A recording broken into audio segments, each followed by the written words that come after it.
Hey folks, how you doing out there? Have no idea why my counter says right now that I've been already running for 13 minutes. Always interesting with Facebook. I'm just gonna let it roll, and hopefully that my feature that I was trying to make real cool here, and I decided not to film on YouTube. I hope I'm not disappointed by this. So I'm hoping I'm not doing this in vain. If somebody happens to come on, just let me know that you can hear me and all that good stuff. I haven't seen anybody jump in yet. But tonight, what I want to do real quick here as we cruise towards the 4th of July in my neck of the woods here, and our 250th birthday of our country.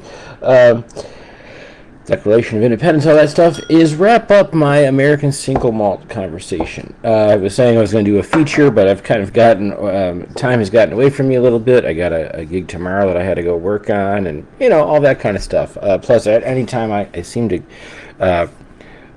like most of us here in Chicago, if you are traveling by day, you are dealing with 100-degree temperatures, and if you travel by night, around 9:30 or 10, last couple of days, 3 days, we've had monsoon-like rains. So there you go. Maybe now that we're 250, maybe we can kind of figure out maybe our role in climate change. I don't know. Seems to make sense. Anyway. We're going to talk about American Single Malt. So, as we've talked about before, I've given you some previews on these things. We have had, American whiskey for hundreds of years, predominantly started with rye, okay, bourbon, all that stuff. I'm not going to give you that history. In recent times, craft distillers in particular have been wanting to pursue this style called American Single Malt whiskey. Okay, the word single malt is not particular to Scotland or Ireland or anything like that. We mostly hear it from Scotland. Well, again, the definition of single malt in Scotland, there are some other regulations, but the main one is that it is distilled at one distillery. Okay, produced at one distillery, and uses 100% malted barley with no additions. Okay, so when you're talking about single malt, you're talking about malted barley, you're talking about water, you're talking about some yeast, and then what you put it in when you're done distilling, and you have new make, and now you have to age it. It's also imperative that in Scotland you use oak barrels for that aging. Okay. Here in the United States, when we're speaking of bourbon, if it's going to be called bourbon, it actually has to be new oak barrels. Okay, so the word regulation can sometimes be kind of iffy and funny. Our bigger corporate anythings, but spirits distributors and all that kind of stuff, spirits companies, don't always like regulations. Okay, big business. Regulations, kind of oil and water, or okay, or me, like it's like talking about like Darren and Proper 12 Irish whiskey, just doesn't go together. So the idea was that we're going to produce this new style, okay, and this is what's funny. You would think, okay, I don't want any regulations. Well, the craft distillers, okay, this companies in the United States, wanted some manner of regulation so that somebody couldn't come along and just get the bare minimum of, okay, I'm going to get some malted barley and I'm making it in America. Boom, it's American Single Malt Scotch whiskey. American Single Malt. Okay, they wanted some more control of that. Second aspect of it is this. The bigger companies wanted to produce it, and they might want to try to do something where they're maybe sourcing from a different distiller or that nature of thing. They don't want that. So the craft distillers in particular wanted to put some clamps on it so that what they're producing, their kind of unique craft distilled style, was not to be easily copied. Okay, so this batted around. There is the American Single Malt Commission. Okay, American Single Malt Whiskey. What's the name? Okay, and they've been petitioning the TTB, okay, Alcohol and Tobacco Tax and Trade Bureau, to put some manner of regulations down so we know that it's not so much regulation as definition, and that everyone's going to have to meet that.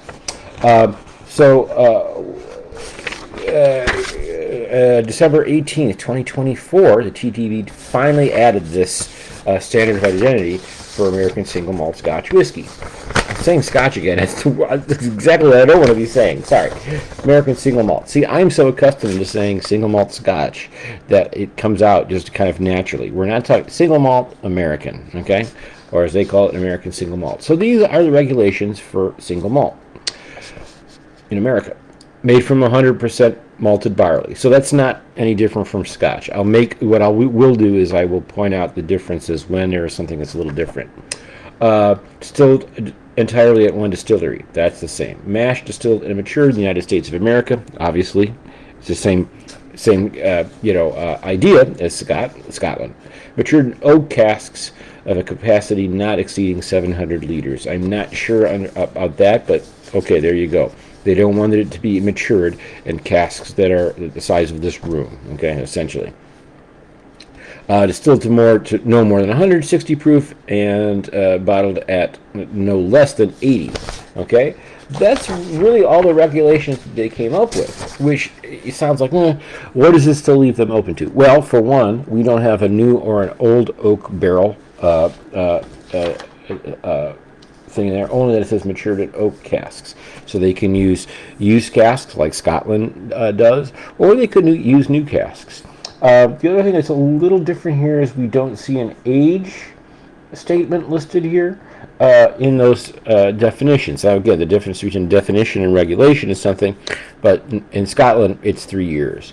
Every company that I've had is aging 3 years plus, and there you go. Maybe the reason why they didn't do that, and more of these American single malts are going with no age statement, is because they want to get the ball rolling, okay? Not to bore you even more on this, but age statements on whiskey. You have to be around a while to have 6, 7, 8, 10, 21, 38-year-old whiskey, right? So a lot of these younger companies that, craft distilling really didn't take off really until the 2000s. So a lot of these companies have not been around longer than 10, 15 years. So you get the ball rolling, you get your stuff going, you age it. You're not going to have these kinds of stocks pop up. You're not going to have a 21-year-old McCarthy's. Actually, that's the wrong one to mention. Let's say 21-year-old Westland, like I have right here. So that's that.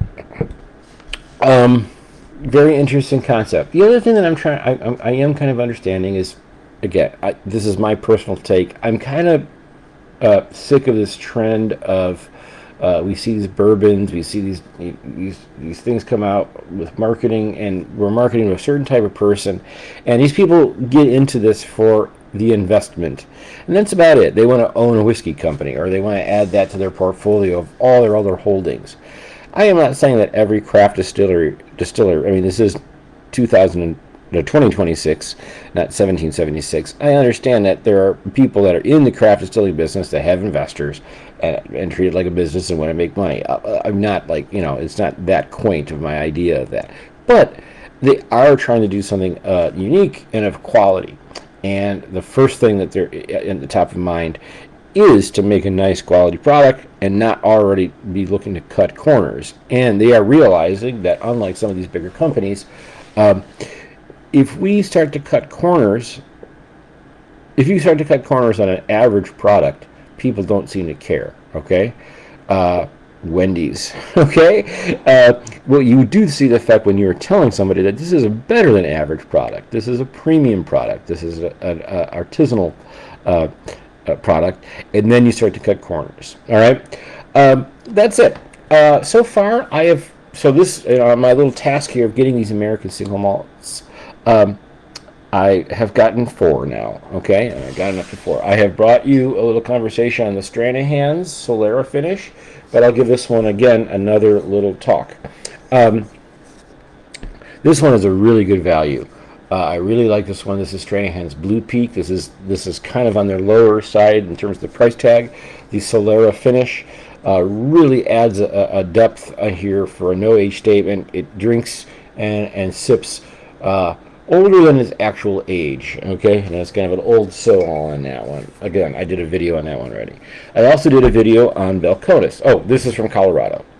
And this is the fascinating thing, and what these companies are kind of, if they're marketing anything, part of it is this.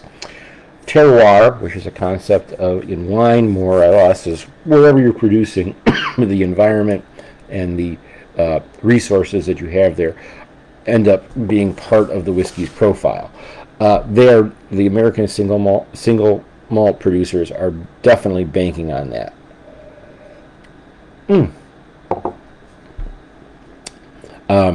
So, you know, if it's from Colorado, they're going to tell you that the water and the elevation does something that makes their whiskey special. Oregon is going to tell you something different. Seattle's telling you something different. Texas is telling you something different. Pennsylvania will say something else. Okay? Is that true or not? I don't know. I actually don't care. It's kind of cool that they're doing that. Why not? Here's the point. I've drank a lot of bigger name whiskey, bigger name bourbon, okay, big distiller bourbon, and the reason why maybe just me personally is kind of get bummed out with it is there's not that much of a difference. I don't really get the difference, okay, much less talking about quality and all that kind of stuff. I just like they all kind of started to taste the same, and you know, one company will come out with a toasted something or other, and then another company comes out with a toasted thing, and this is one comes with a toasted, and they come out with these more variations just to get more us to buy more of that brand. When I taste the difference and I taste the quality, then I'm going to buy 4 bottles. I am talking about this, and now I look over my shoulder right now. We've got 4 whiskey acres over there, and I think there's another one. Yeah, there is another one. Actually, there's 5 whiskeys, 5 different variations of whiskey acres over there. The distillery from DeKalb. I'm kind of going off on a tangent. I think what the idea is that you're getting. Today we're going to talk about 2 more. I do want to bring up that Virginia's Courage and Conviction is another American single malt. I don't really have anything from that side of the country, the East Coast area, or just from the East. I have had that one. That is very tasty. I had one in my hand today, or a couple days ago, and then I was hanging out with the Dean of Allocations, and I found this on an end of bin at Binny's. So I ended up going with the Westland. Kind of a special Westland I was never going to find at that price again. So anyway, let's start with what I'm going to talk about today. I told you about the Balcones. That was the Texas one, really good one.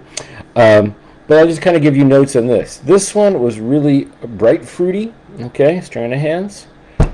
Balcones was kind of dark fruity. Okay, and a little more earthy. Kind of felt a little Texas, felt a little barbecue. Loved it. Sipping just kind of neat. I would say the Stranahan's is a little more interesting than the Balcones. And what's interesting is I think the Stranahan's Blue Peak is actually the lowest in price. Might be close to the Balcones, but yeah, I think that's actually true. Let's talk about McCarthy's, because McCarthy's, okay, really kind of set the trend for this. McCarthy's was one of the first companies to come out with an American single malt. So much that it doesn't really, like here, American single malt on all of these pops out really big. Here you don't really even see it. You just see pot distilled whiskey distilled from, and it just turns out that it is Oregon single malt. Okay, every one of these, they're going to say here Colorado single malt. It's kind of cool.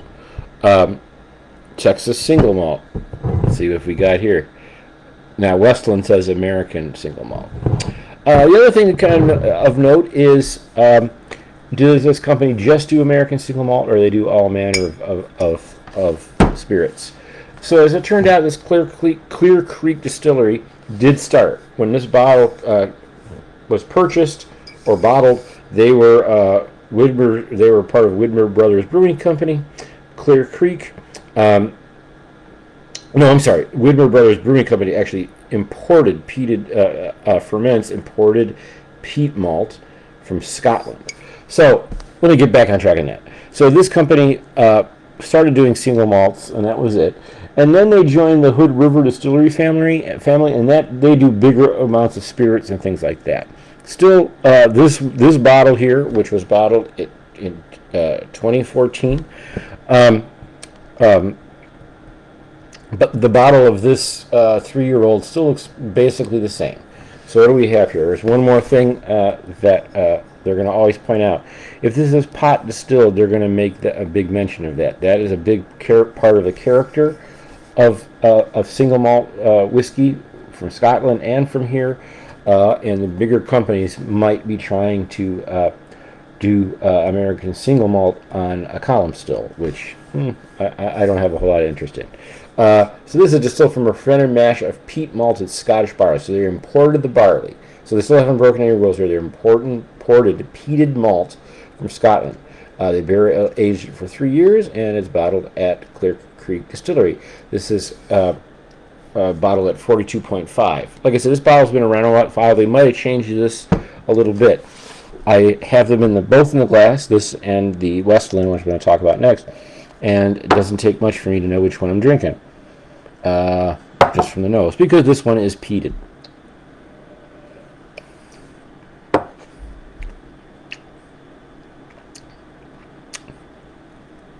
You get barley sugar.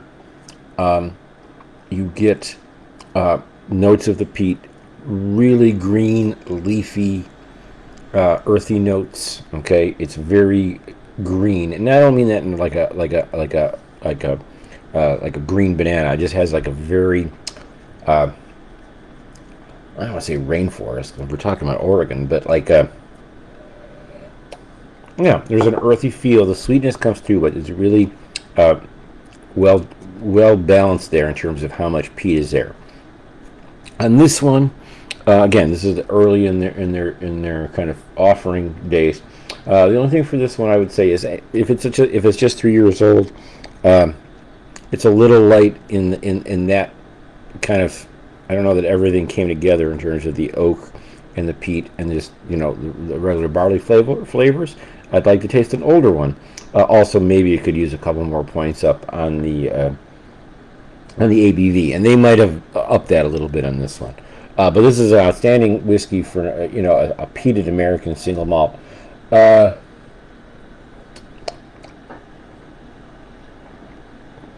are two different animals, but I guess I could be fooled into this being a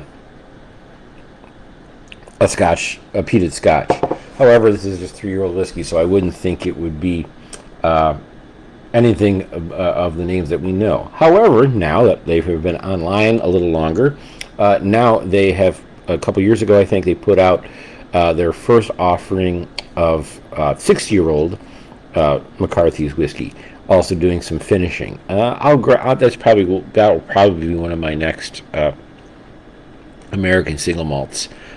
Is a McCarthy's that it has a cask finish of port or sherry, whatever it is. The one thing about McCarthy's, their price, they became very popular and well known in this kind of genre.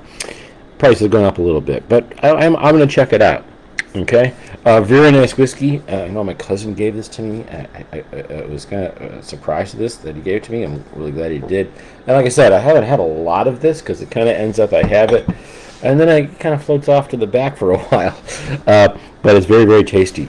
I'd recommend it. And the reason why I'm doing this right now tonight as we cruise into 4th of July is maybe you're out shopping and you want to get something for your party. You're out there in the morning. Binny's here in Chicagoland is going to be open for a while. I don't know when they're closing. Got to give them a break though. But anyway, yeah. And I was like, well, maybe if you want to try something different from the bourbon and all that kind of stuff, and class it up. It's 250 years, baby. Like, let's not be like twins. No, you know what? Relax. Get yourself some nice artisanal, craftsy style. You can check out the webpage. The guys are still got the funky beards and wearing all kinds of denim and stuff. They're American. It's cool, but like we can be cool. We don't have to be like punching people and flipping around doing weird shit. Yeah. Anyway, check out an American Single Malt whiskey. Okay, if McCarthy's is the first, probably the one that has the biggest, another one that has the big name, and I really have given you the kind of like the, I would say that, correct me if I'm wrong, anyone else out there, but right now, I would say Stranahan's, McCarthy's, Balcones definitely, and Westland are your big four, and the other one that I mentioned, the Virginia Distilleries Company, maybe would be the fifth most popular in terms of American single malts. There are others. Let's talk about Westland. So Westland is interesting because they only are doing single malts, and they bring in some single malts. They bring in some malt, the actual malt, from Scotland, peated along with different malts from here in the United States, and they kind of do a nice little blend of those. So you might buy a Westland, and they have a lot of releases. Balcones has a lot of releases, but Westland does too, where maybe you're only getting 2 of those, or maybe it's a blend of all 5 of those. Okay, again, I'm also watching a video that's not brand new. Okay, maybe 5 years old, maybe even older, so they might change things around. All I know is they're very innovative in that they're only doing American single malt, and their setup there is only made to do American single malt. So that's that. This one is out of 3 that's called their finishing series. Okay, the cask exploration. This one is finished in a beer cask finish. It says craft brew by integrating saison, stout, Scotch ale, and Doppelbock casks develop a bright and crisp whiskey with a malt forward flavor. I don't want to tell you how much I got this one for. More than half off the price there. That end of Vinny. I don't know if Vinny just bought too much of it. So, sometimes that happens. The distributors will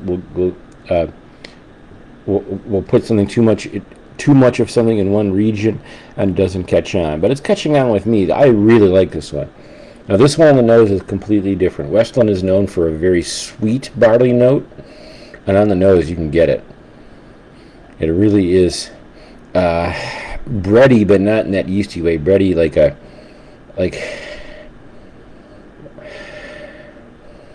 you're smelling some like Hawaiian, like the Hawaiian rolls or Irish soda bread or something like that. Yeah, like a sweet bread, not sweet breads because it's meat, but yeah. Oh, it's a very good nose. I get a little bit of the ale note in here.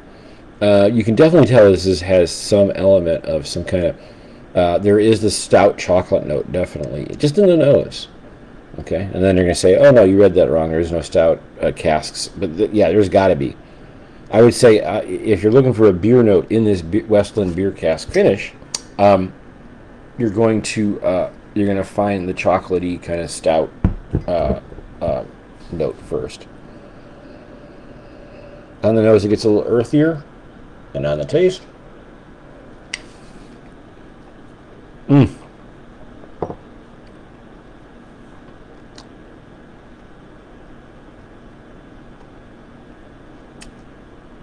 that is very, very good.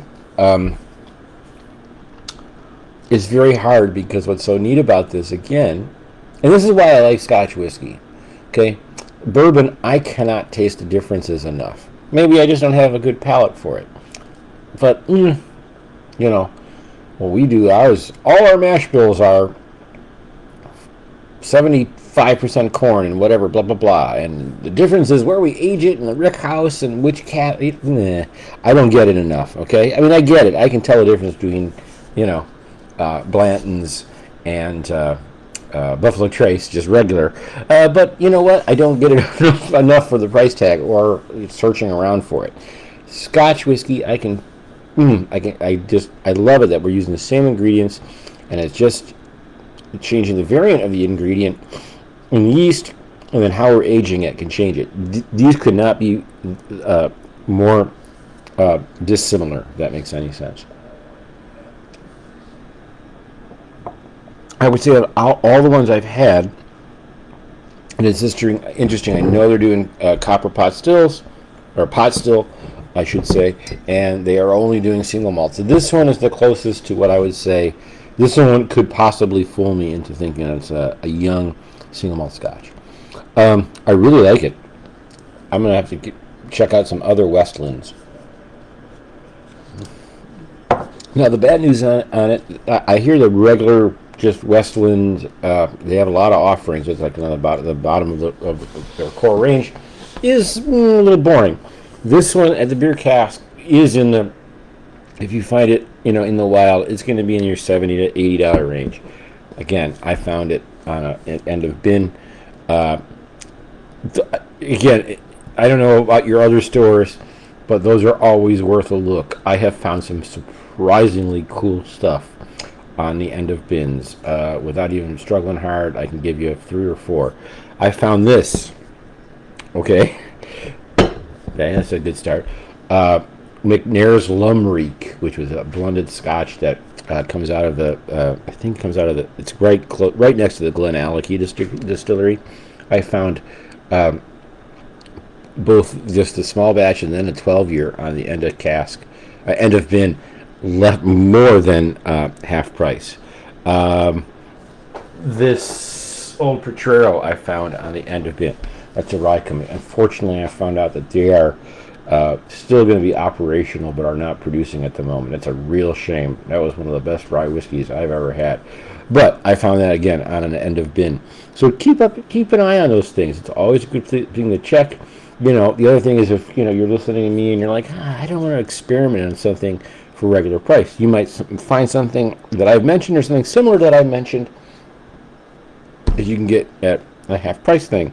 Okay. Sometimes those end of bins, they don't really discount enough. Sometimes you have to be a little patient. I know I never saw this one at that lower price, but check it out. That's already been purchased by the company, so it's still, by the retailer. So check it out. I really like this one. I'll give you a roundup and let you know where to go. If you're looking for something that's got, tons of big, bright fruits, really cool, check out this Blue Peak from Stranahan's. This will be, I guess, a limited release because this is a Solera finish. Means they put a bunch in this big old cask, and then they take some of it out. Some of it always remaining. The cask is never dry. The one that you're going to see more often is the yellow one. I don't know about the yellow label on that one. Check it out. That's really nice and fruity. Balcones, this lineage, I will have to say that this is an excellent value for the money. Under $40, just right around there. Really nice stuff. They're bottling this at 47%. That's really cool. I forgot what the Stranahan's is bottled at. I can't find it. Doesn't matter. All right. The oldest one that you're going to find, McCarthy's. If you're a peated whiskey fan and you don't want to spend, Scotch whiskey prices right now, this one here is really nice. The peat is not overpowering. I even say if you haven't had a peated whiskey and you're like, well, you know what, I'd rather experiment with something American than something Scotch oriented, that will be great. And finally, I brought you Westlands. Look out for a lot of their varieties. Like I said, both Balcones and Westland both have a lot of offerings out there. Finally, I'm going to wrap this up. Happy birthday, America, 250 years. One more thing, it's not just that. You also want to look around and see if some of your favorite companies, especially your craft distillers, are doing some other things. I picked this up at the gas station right near my one of the schools I teach at. They have a bunch of the Journeyman Distillery. Now, we've talked about the Journeyman Distillery rye all the time. It's one of Michelle's favorite ryes. I love that rye. I don't know that we have, we buy them in these little 200 sometimes just because it's kind of fun to have them, and then sometimes they travel well if we're taking them somewhere. But I found out that they had their 4-grain, okay? If you haven't had a 4-grain whiskey, check that out too. That is a real fascinating line we don't see so much of or offering.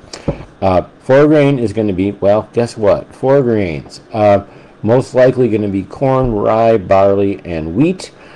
Some other companies do something a little different. Who makes some good 4 grains? The 4 grains that I will say is that combination of those 4 grains, or that give it a little bit more of a a little more of a bready quality, if you will. And also, it's so different to drink 4-grain next to this.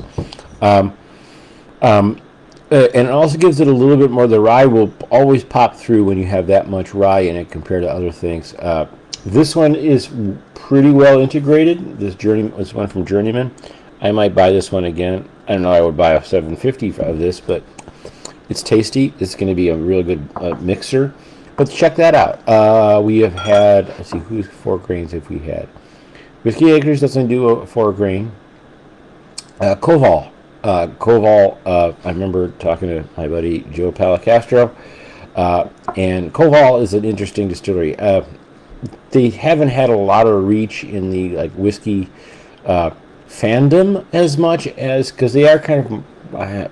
I hope like I said, they're only a couple miles away at this point, over on Ravenswood. I hope they will not say this, or would not take offense to this, that they kind of have a wine producer presentation. That's what they might want to do. And I think sometimes folks, maybe are looking for something a little different. That doesn't matter. They seem to be doing okay. We've had the Koval Rye. We've enjoyed that one. I would say that would probably be one of our more favorite. We've had more favorite. We had a favorite. We've had their gin. I think they're doing a gin. Is that right? We've had their bourbon. Okay, we've owned that. I think we've owned the rye and the bourbon and maybe something else. But we also bought a bottle of their a taster of their 4-grain, and that was really, really good. Yeah, I remember I bought that. I was hanging out with a buddy, Jim Standifer, and there was just kind of a little breakout booth that had some different whiskeys. They had some Koval. I bought basically this size of the 4-grain. Their 4-grain, and that's why I brought up my buddy Joe. We kind of agreed that from Koval, okay, Chicago's distillery here, first distillery in a long time here on the grounds of Chicago, or in the Chicago boundaries, that might be their best whiskey, the 4-grain. I can tell you that for Journeyman, the 4-grain is not. This is one that's called the Silver Cross, but it's very tasty. So, if you're getting in the store tomorrow, we're celebrating America. You do whatever you want. It might be fun to kind of look around and take a little longer time and maybe pass up on the Evan Williams with the flags on it. Not good. I love the flag. And maybe some of these bigger companies like Brown-Forman. You know what? I'm going to just tell you. If I were me, no. I'm going to hold off on buying Brown-Forman for a good long time. Maybe check out some American Single Malts. Different stores have them in different places. I can guarantee you that nothing here that has the American Single Malt, okay, is anything that's. These are all very pleasant flavors. So if you're just a whiskey fan, you may not be blown away by this, but nothing is going to make you give me in the American spirit of calling me up, and no one's going to go Karen on me because of this. Boy, that's a 10-year-old reference. Who am I, Bill Maher? Anyway, all right. American Single Malt, check it out, okay? I'm very happy for these people. I did talk to a couple of people about this. And Whiskey Acres, if you happen to be listening, what is our American Single Malt? I want to talk about some Illinois American Single Malts, all right?